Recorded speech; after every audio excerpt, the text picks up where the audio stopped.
Kembali lagi dalam siri Kumpul Bitcoin, dan ini merupakan episode yang ke-21. Dan di dalam siri Kumpul Bitcoin ni adalah tujuan untuk siri Kumpul Bitcoin ni adalah untuk aku tunjuk ataupun aku buat recording, okay, untuk journey aku dalam investment di dalam cryptocurrency. Dan sebelum aku mendalami video ni, nama aku Muhammad Raid dan aku sekarang umurnya 19 tahun dan aku start investment dalam cryptocurrency ni daripada umur aku 18 pada bulan 9 2025. Jadi sebelum kita masuk lagi dalam episod kali ni, aku akan ceritakan ada 3 benda. Yang pertama, pergerakan Bitcoin. Okay, seperti yang kita tahu, Bitcoin mengalami kenaikan daripada 60,000 terbang sampai 70,000, even hampir sampai 80,000 US dollar. Dan yang kedua, aku akan ceritakan sebab kenapa Bitcoin terbang daripada level 63,000 tu, terbanglah sampai setinggi-tinggi sehingga sampai 80,000 US dollar hampir. Dan yang last sekali adalah aku akan tunjuk pembelian Bitcoin aku. Dan tanpa memakan masa, kita akan teruskan video ni. Okay, jadi Bitcoin pada hari Khamis, iaitu 20 hari bulan, Bitcoin mengalami kenaikan yang dimana kalau kita boleh tengok di sini untuk chart 1 hour, okay, Bitcoin mengalami kenaikan yang drastik, iaitu daripada sini, daripada 64,900 dan 64,000 sampailah 77,000. Dan di mana kalau tadi ni baru je turun, kalau kita tarik lagi, harga paling tinggi adalah 79,000. Macam cakap tadi, hampir 80,000. Dan di mana kenaikannya adalah 24.95%, which is 25% lah untuk Bitcoin. Di mana kita tahu Bitcoin adalah market cap untuk cryptocurrency yang paling besar. Dan kenaikan ini sangatlah drastik, yang di mana secara tiba-tiba kalau kita boleh tengok kat sini, tak adanya sideway sikit saja daripada sini 64,000 terbang, and then dia turun sikit, dia naik lagi, and then kat sini dia sideway, and then full bullish engulfing di sini, and then dia naik sampai 72,000, dan dia main di sini resistance support, and then dia lepas lagi resistance support, dan dia terbang lagi, dia turun lagi di level 74,000 dan terus terbang drastik, tiadanya sideway, terus terbang sampailah ke 79,000. Yang mana pergerakan ni sangat-sangatlah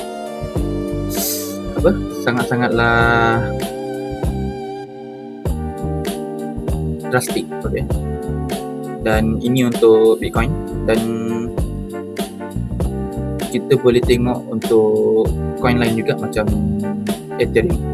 Okay, Ethereum juga terbang daripada level berapa ni? Daripada level 1,800 US dollar terbang sampailah ke level paling tinggi, iaitu 2,452, iaitu kenaikan daripada Ethereum ni dapat menaik sehingga 30%. Okay, di mana kita tahu Ethereum ni adalah coin yang market cap yang nombor 2 terbesar. Okay, seperti kita tahu, Bitcoin, Ethereum ni adalah beta dalam market, dan untuk coin lain tu adalah alpha. Okay, dan bila Bitcoin naik, aset-aset lain pun akan naik dalam cryptocurrency lah, okay? Macam Ethereum ke, Solana ke, BNB ke, Hyperliquid ke, whatever. Dan kalau kita tengok, bukan cryptocurrency je naik, okay? Di sini kita boleh tengok gold pun ada kenaikan yang signifikan. Dan di mana kalau kita boleh nampak di sini, daripada sini, okay, daripada sini Wednesday dia full bullish, dia naik sampai 4,610 USD, yang di mana bermulanya daripada 4,332 USD, naikkan sehingga 6%. Okey, dan disebabkan aset-aset ni naik, ini adalah petanda bahawa kemungkinan okey, untuk aset-aset yang bagi return yang tinggi macam gold lah, kripto, mungkin telah pun kembali. Okay.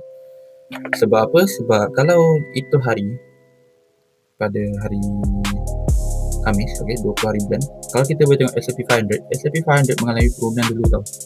Dan mana daripada sini, daripada 7,000 US dollar ni, 7,812, dia turun sampailah dia close market, and then dia buka balik market.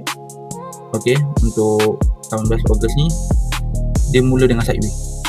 Okay, dia mula dengan sideways, dia terbang, and then dia turun lagi. Dan untuk hari ni punya market juga dia start dengan penurunan, di mana di sini naik, di mana di sini turun. Full kebanyakannya candle bearish. Sini warna putih ni semuanya full bearish. Dan untuk hari ni punya, which is 21, untuk S&P 500 punya opening dia bullish. Okay, ini disebabkan US Treasury punya kita panggil operation. Untuk operation, yang di mana kalau untuk pihak US, diorang mencadangkan untuk menggandakan diorang punya pembelian bonds dalam masa 10 sampai 20 tahun, okay? Dan juga 20 sampai 30 tahun, yang di mana daripada 2 bilion US dollar, okay, diorang expand diorang punya pembelian sampai 4 bilion US dollar. Okay, yang di mana benda ni menunjukkan bahawa cara yang dilakukan oleh US ni bukan cara untuk menyelesaikan hutang secara on spot. Okay, seperti yang kita tahu, untuk country yang paling banyak hutang dekat dalam dunia ni adalah US. Okay, dan keduanya tak silap aku adalah China. Okay, negara yang paling banyak hutang. Dan bila US sendiri, okay, dalam diorang punya treasury fund, diorang planning untuk expand ataupun kita panggil double lah, okay, mendoublekan diorang punya buyback. Okay, buyback ni macam pembelian balik lah. Okay, macam macam sebelum ni US jual diorang punya bond, and then sekarang dia nak planning untuk beli balik dengan size yang 2 kali lebih besar daripada diorang punya size jualan lah. Yang di mana macam aku cakap tadi, daripada 2 bilion US dollar pergi sampai 4 bilion US dollar. Dan benda ni menyebabkan yield dengan harga bond tu bergerak asing, which is bergerak asing tu aku meaning macam perlawanan arah lah. Okay, sebab aset yang bagi yield untuk aset yang mampu bagi yield yang tinggi, demand akan tinggi. Okay, demand akan tinggi sebab yield ni adalah salah satu ukuran yang dilihat oleh investor sebelum diorang investkan diorang punya duit. Okay, dan untuk US Treasury punya yield sekarang ni, okay, daripada planning yang diorang buat ni, daripada nak menggandakan pembelian diorang, yield yang diorang boleh dapat pembelian bond tu, kalau untuk 30 tahun, kalau untuk period 30 tahun, dia turun sampai 5.2%, ataupun spesifik number adalah 5.196%. Itu untuk 30 tahun punya period. Kalau untuk 10 tahun, dia pun turun juga, dia punya yield tu akan turun juga, iaitu sekitar 4.647%. Yang di mana harga bond tak sejajar dengan yield yang boleh didapatkan oleh investor. Dan bila investor nampak yield yang diorang boleh dapat ataupun percentage return yang diorang boleh dapat ni tak setanding ataupun tak sejajar dengan harga bond, diorang akan lari lah. So diorang lari pergi mana? Diorang lari kepada high risk asset lah, macam aku cakap tadi, Bitcoin, gold. Okay, sebab diorang diorang tak boleh dapat return yang tinggi daripada US bond, yang di mana kita tahu yang mana US Treasury ni adalah aset yang paling kita panggil aset negara yang boleh bagi return paling tinggi dekat dalam dunia ni. Itu untuk US Treasury. Dan disebabkan planning diorang juga, yang tadi aku cakap, diorang planning untuk beli lebih banyak bonds, diorang akan menyebabkan masalah defisit ataupun hutang negara diorang ni tak dapat selesaikan on the spot. Memang tak boleh selesaikan on the spot sebab memang hutang punya nilai tu, maksudnya US punya total hutang tu banyak, bilion, even sampai trilion aku rasa. So even though tak dapat habiskan on the spot, kalau diorang tak planning untuk buy back dengan lebih banyak, which is 2 kali ganda, diorang mungkin akan dapat bayar on the spot setengah, which is tak memberatkan diorang lah. Tapi kalau diorang, macam aku cakap tadi, betul-betul planning diorang ni dah menjadi, which is macam aku cakap tadi, planning diorang ni untuk menggandakan, dan diorang memang dah buat pun menggandakan pembelian bonds tu, masalah hutang diorang ni takkan settle sama ada dalam kuantiti sikit ataupun setengah. Sebab aku cakap tadi, return yang boleh didapatkan oleh investor tak tinggi. So sebab dekat US dia ada namanya investment tax, yang di mana tak silap aku around 2% atau 1%, aku lupa lah. Korang boleh check dekat Google ataupun kat mana-mana search engine. Yang di mana dekat US ada namanya investment tax, yang di mana return yang investor dapat akan dikenakan charge untuk diberikan kepada government US lah. So government US boleh beli lagi US Treasury untuk settlekan diorang punya hutang. Which is kat sini cycle pusing macam tu. So disebabkan itu, US Treasury punya demand tu menurun dan investor pergi masuk high risk asset. Itu yang pertama. Yang kedua adalah whale Bitcoin, yang di mana seperti kita tahu, whale Bitcoin ni membeli Bitcoin dalam kuantiti yang besar.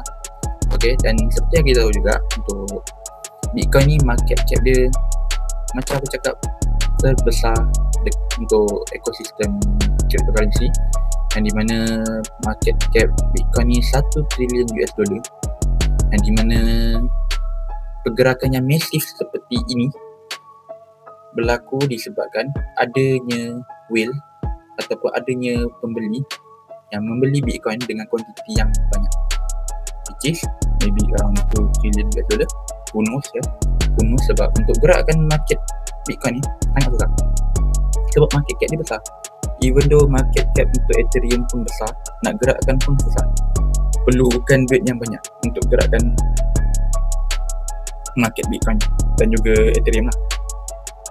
So dengan kenaikan yang semasif ini, yang dimana macam aku tunjuk tadi, banyaknya bullish engulfing, untuk satu candle bullish engulfing tu mungkin kalau kita convert kepada US dollar mungkin around 1.7 ataupun 8 US dollar trillion untuk satu candle bullish engulfing tu, yang menyebabkan Bitcoin punya price tiba-tiba mencanak naik. So itu saja yang aku rasa faktor-faktor yang menyebabkan harga Bitcoin ni mencanak naik.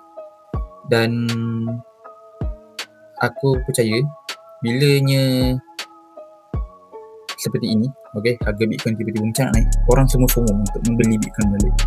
Sebab macam kita tahu orang-orang yang macam mana cakap, orang-orang yang tak faham investment asset yang diorang beli tu, diorang akan beli sebab FOMO. Okay, sebab orang banyak cakap, that's why diorang baru beli. Kalau diorang rasa macam tak ada hype lah, tak ada influencer yang cakap, diorang akan jual sebab rasa macam benda ni tak nilai. And then sekarang ni baru naik, aku rasa mungkin around 3 hari lagi, mungkin dalam 5 hari lagi akan kembali balik lah influencer tu cakap pasal crypto lah, pasal apa lagi, Bitcoin lah, apa benda lah. Okay, so yang aku boleh cakap kat sini, kata-kata adalah kita tak boleh timing in the market. Macam mana sekali pun kita tak boleh timing in the market. Sebab kalau kita track back balik, okay, macam 2008 financial crisis, yang di mana Michael Burry dia dapat short market yang menyebabkan dia dapat untung, yang lain semua rugi. Even though yang lain tu semua bukan orang-orang biasa, bukan retail punya orang tau. Bukan, maksud aku macam bukan retail investor ke, retail trader ke. Ini semua adalah hedge fund lah, fund manager lah. Okay, semua pemain besar, big player dalam market, diorang dapat rugi. Tapi Michael Burry ada untung daripada jual dia, okay, execution sell dia, yang dimana memang luck lah. Okay, memang luck dan tak ada siapa predict pun, atau kita panggil Black Swan effect, Black Swan event. So macam aku cakap, nak timing in the market sangat susah. Korang perlukan apa lah, kita panggil luck. Kita perlukan luck yang sangat tinggi. Okay, luck yang sangat tinggi, masa yang ngam-ngam sesuai. Okay, so benda tu susah, sangat susah, especially for retail investor, retail trader ni sangat susah.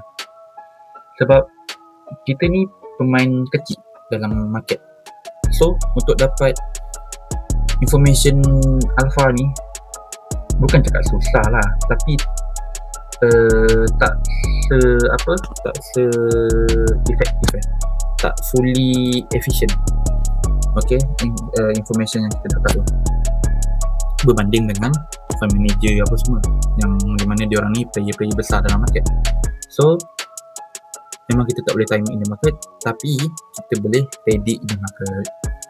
Sebab apa aku cakap, sebab okay, kalau aku let's say aku beli Bitcoin, let's say pada hari Khamis itu hari, okay, ataupun kita throwback lagi awal, kita throwback masa 2034, masa awal-awal Bitcoin baru nak pump tu sampai 109,000 tu, itu sangatlah susah, tak ada siapa predict pun.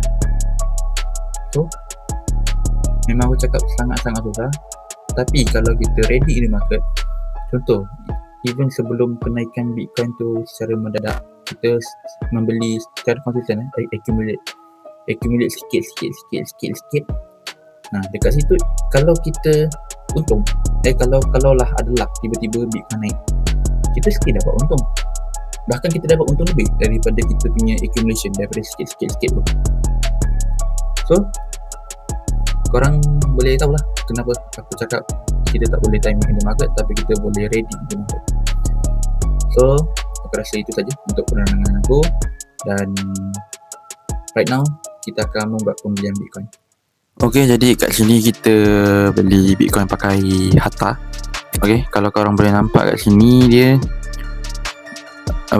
macam lebih kepada spot lah. Okay, kalau macam Luno tu aku tak tahulah dia spot ke tak, tapi aku rasa dia macam kita panggil macam P2P macam person to person lah, macam kita beli on the spot kita dapat dengan, atau means kita beli macam market order macam tu, kita beli sekarang kita dapat sekarang. Okay, kalau untuk Hatta ni korang boleh nampak lah kat sini, kalau dia ada dua, dia ada support dengan instant. Kalau instant ni macam aku cakap tadi, kita beli sekarang dapat sekarang. Tapi kena potong dengan fee lah. Okay, fee transaction tu. Kalau kita tengok sini, kita ada banyak coin. Kalau untuk instant, ada Bitcoin, Ethereum, XRP, even Hype lah, BNB, Pepe pun ada. Okay, Trump, sampailah Shiba pun ada, Virtual Protocol ada. Banyak.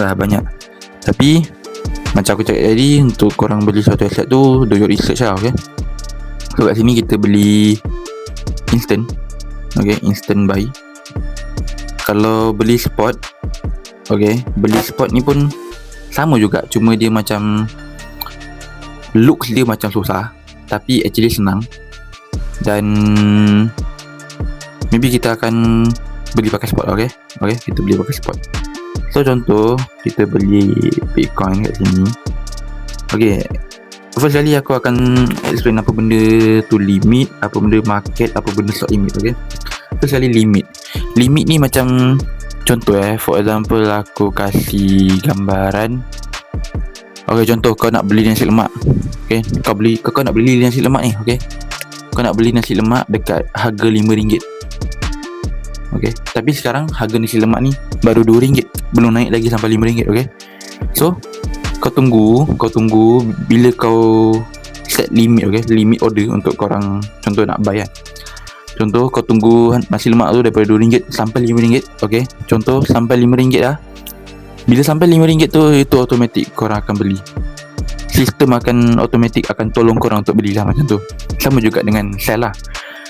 Contoh macam kita ambil example juga nasi lemak tadi. Contoh korang nak jual nasi lemak tu dekat harga RM3.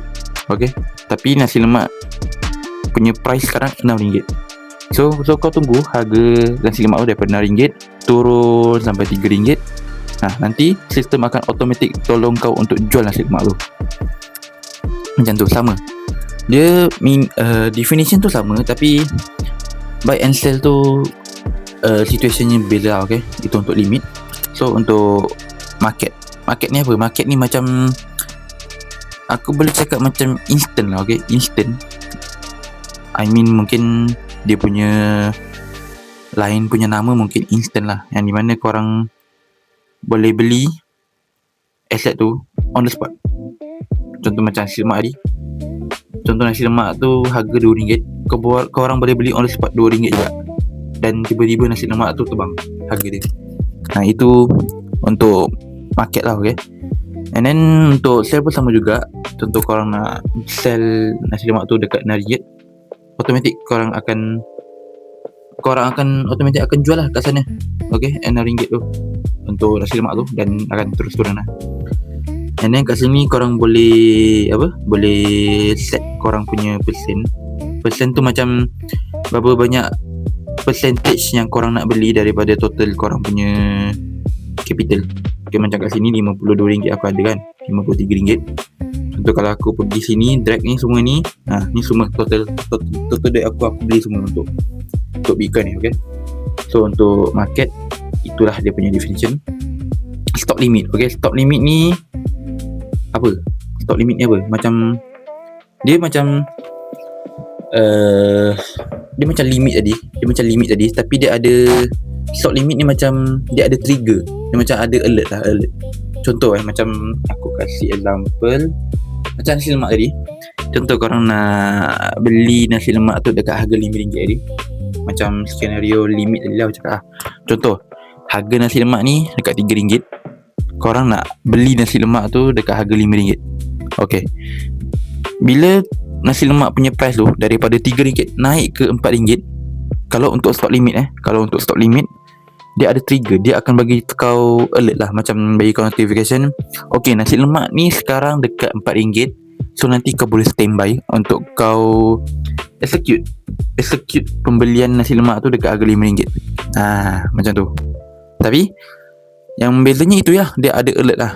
Macam kau dapat, boleh cakap macam dapat info secara real time lah. Okay, sama juga dengan sell lah. Kalau untuk stop limit, macam contoh korang nak jual nasi lemak tu dekat price RM6, tapi sekarang nasi lemak tu harga dia sekarang dalam, kita ambil RM10.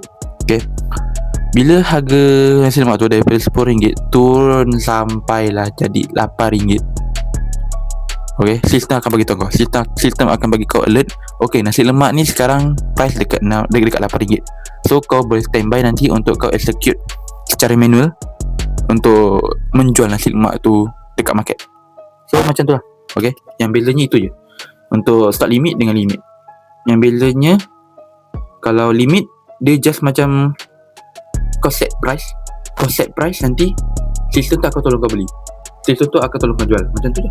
Kalau stop limit ni macam, sebab aku pun tak pernah pakai stop limit tapi aku yang aku faham lah, stop limit ni macam tadi aku cakap lah, korang nak jual sesuatu barang tu ataupun nak beli sesuatu barang tu dekat sesuatu level of price, okay, and then bila dah sampai dekat level of price yang korang nak beli tu ataupun korang jual tu, sistem akan bagi tahu yang sekarang asset ni dekat harga berapa-berapa, okay, nanti kau boleh standby untuk kau jual dekat harga berapa-berapa yang korang dah set tu. Macam tu. Okay, so yang bezanya kat sini yang itu je lah. Okay, untuk limit dengan stop limit, itu untuk dua-dua ni, limit dengan stop limit. Kalau untuk limit dengan market, daripada definition pun beza, dengan fee pun beza. Okay, kalau kita boleh cakap limit ni macam market maker, which means macam aku tadi cakap, set price kan, macam setting price tu dekat level berapa yang korang nak jual atau membeli. Kiranya macam korang sendiri yang publish price level tu untuk korang beli ataupun jual. Okay, dia ibarat macam kau yang production price tu, okay, price level tu. So kau takkan kena fee lah, sebab kau yang product kan, korang sendiri yang production price tu. So korang takkan kena fee lah, sebab korang yang trigger price tu, korang yang pilih sendiri, okay, korang yang macam set sendiri. So kena fee tu sama ada sikit ataupun tak langsung. Itu untuk limit. Tapi kalau untuk market, untuk market ni dia punya fee dia tinggi. Maybe aku rasa untuk harta dalam around 2-4% daripada jumlah pembelian aset korang tu. Okay, tapi korang dapat on the spot. Macam tu. Macam for example, macam tadi lah price tu, okay, korang nak beli dekat price tu, okay, tapi untuk membuat pembelian tu, untuk membuat transaction pembelian terhadap sesuatu aset tu dekat price ni sekarang ni, production tu akan minta kau fee lah, sebab production tu yang setkan price untuk kau. Okay, engkau yang tinggal nak beli je, so kau kena bayar balik lah dia punya dia orang punya masa kan, untuk dia orang setkan price tu. Itu lah sebab kena fee, dan memang tinggi lah. Okay, so jadi kalau modal korang kecil, beli limit lah. Okay, beli limit beli limit, maksud aku macam guna limit untuk trading. Okay, kalau untuk macam aku sekarang, kita buat konten ni memang aku akan pakai market lah. Okay, sebab kita nak beli execute sekarang. Okay, so itu adalah ilmu yang korang boleh dapat. Tapi ini ilmu ni hanya untuk spot lah, spot trading lah. Kalau future dia lain. Future ada short, ada long kan. Itulah bezanya future dengan spot. And then dekat Malaysia ni untuk future kurang lah, kurang atau bahkan susah. Sebab memang sebelum ni aku ada je rasa nak trade future. Of course ada, sebab macam kau boleh beli banyak macam asset korang boleh beli, and then korang boleh dapat untung tu, korang boleh cut lah. Korang boleh cut dekat mana-mana area, korang boleh set TP korang dekat mana. Kalau spot ni tak ada. Spot ni kalau harga tu naik lah, korang takkan dapat beli lagi kalau duit korang sikit. Kalau duit korang sikit lah, korang nak jual, and then contoh dah sampai TP kan, korang nak jual lagi tak boleh sebab korang tak ada barang untuk dijual. Okay, nah itu beza je untuk spot dengan future. So aku rasa itu saja untuk penerangan kita, dan jom kita akan buat pembelian seperti biasa menggunakan spot, iaitu exchange harta. Okay, di sini kita boleh set, aku beli semua RM52 ni. Okay, dekat sini ini dia punya lot. Okay, dia punya lot. So kalau contoh, kalau macam lot 1 tu korang akan dapat macam kos sampai 01, macam forex lah. Okay, macam forex, tapi dia macam mana cakap macam nombor tu macam besar tapi actually lebih kurang sama je. Okay, itu yang aku rasa lah. Okay, kalau korang punya opinion dan korang rasa jawapan aku salah, korang boleh